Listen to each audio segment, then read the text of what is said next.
What's up to my favorite bunch of beauties? Welcome back to the channel. Today's video is going to be a video about owning up to your mistakes and taking accountability, which is something that we do sometimes have difficulty with. Some people want to fight the issue with you because they don't want to own up to their mistakes, but I just wanted to jump into that.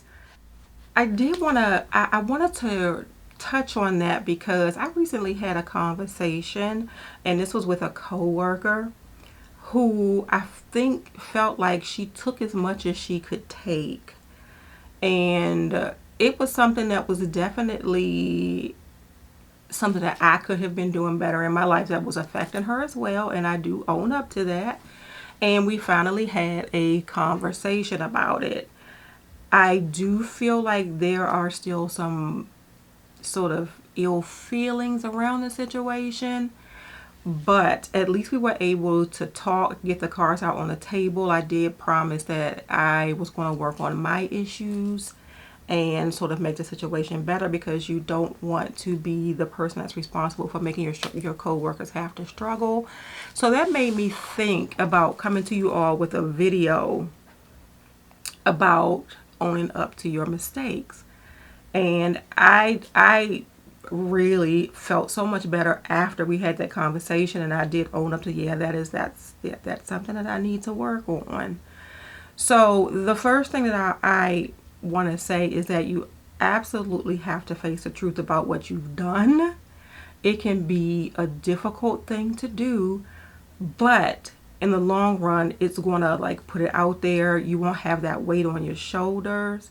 You do have to acknowledge that what you've done may have caused harm or ill feelings to someone else, even if it wasn't your intention to do so. It's not always easy to admit when you've done something. You get defensive, and I feel like I'm doing this is not something that is easy for me to talk about, but you do automatically, you get defensive when somebody comes to approach you about something that you've done, and the first thing you want to do, you want to defend yourself. You want to explain your intentions, like, I totally didn't intend for that to be that way, but that's what it was. Or you even want to avoid the conversation altogether, which is totally what you should not be doing. So when I had this conversation with my co-worker, I did feel like a little bit of embarrassment.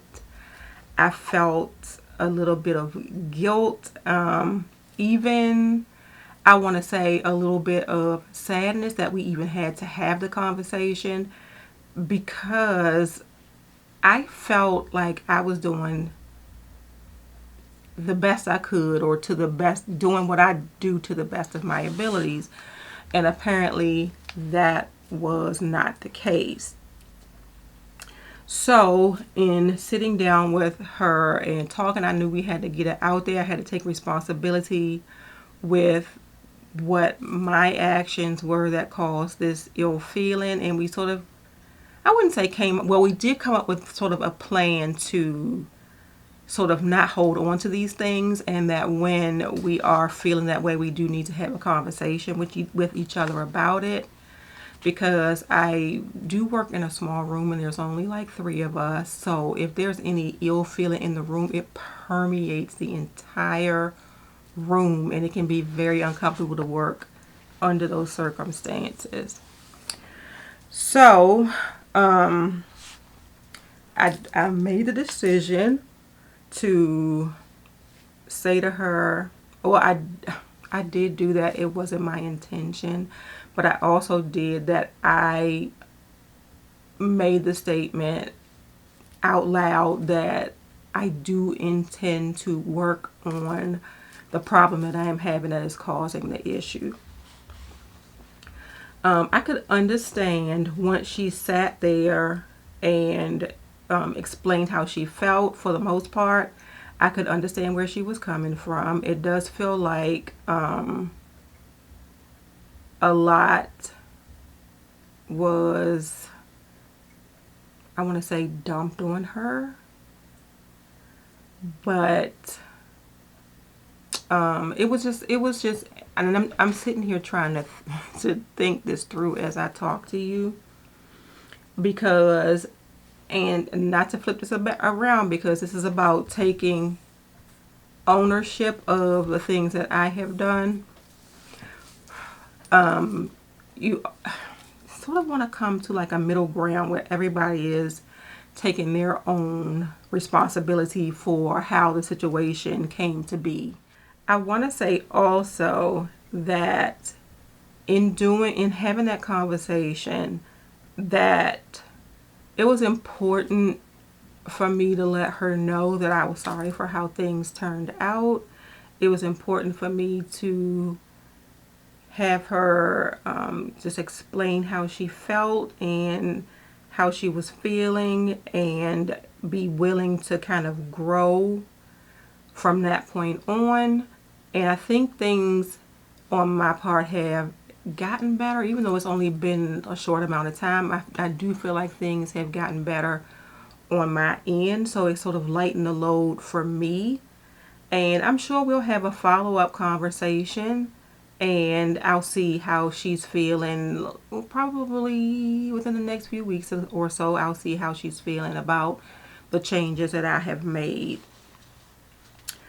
So what I learned from this whole experience of having this conversation with my coworker is that owning up to my responsibilities was not a sign of weakness. It's sort of a sign, I felt like a sign of strength. It showed that I was willing to hear uncomfortable truths about myself and do the things that I need to do to make the situation right.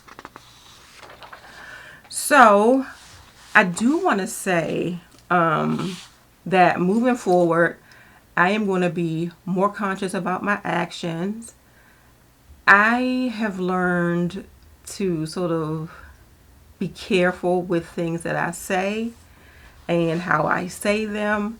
I'm learning to like listen more and react less, and be more intentional in my steps. I want to say that taking accountability it's been like a path to healing for me. It's not, it was a path to healing for the whole group of us that had the conversation, but I feel like more so for myself. I felt like I was taking back my own power, and I was growing and doing things to help me evolve to be the person that I want to be. I want to ask you all if you've ever done something that you've taken accountability for, and how did it make you feel? Let's have an honest conversation about it down in the comments. Thank you all so much for watching this video. If you enjoyed it, please give it a thumbs up and subscribe to my channel. If you are already subscribed, please make sure you hit that notification bell so you know when I have a new video coming out. Have a great day, and don't let your day be a waste of makeup. Bye.